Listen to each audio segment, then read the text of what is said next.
Today's class will be on Winter's classification of impaction.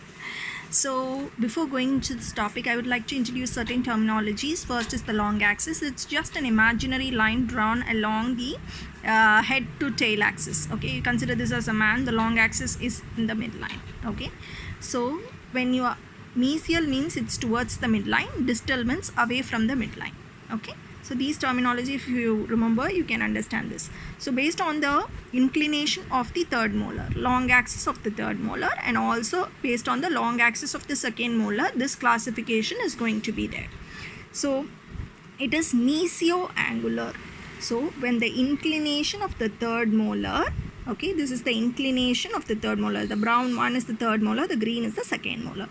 This is the long axis of the second molar. So when it is towards the second molar, the inclination of the third molar is towards the second molar, or it is towards the midline. Okay, towards the midline, then it is called Mesial Angular. This impaction is very easy to remove.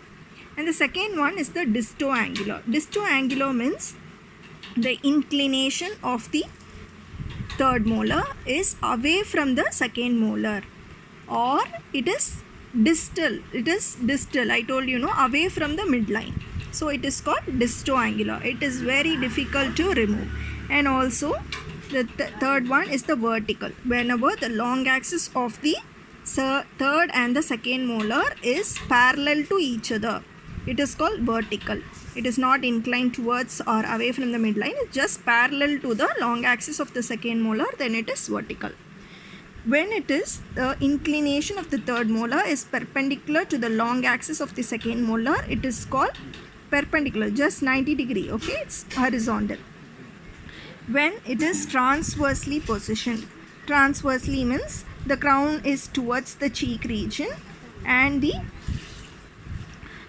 roots are towards the lingual bony plate, then we call it as buccolingually it is placed. So it's called transverse. Okay, either the roots can be placed towards the buccal aspect and the crown can be placed towards the lingual aspect, any type.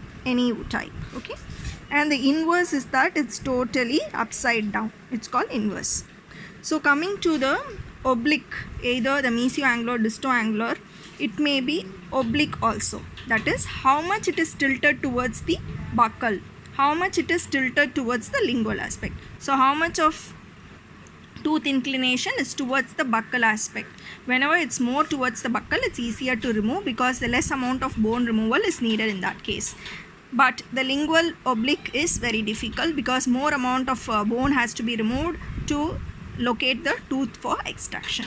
Okay, this is the overall view of Winter's classification of impaction. Thank you.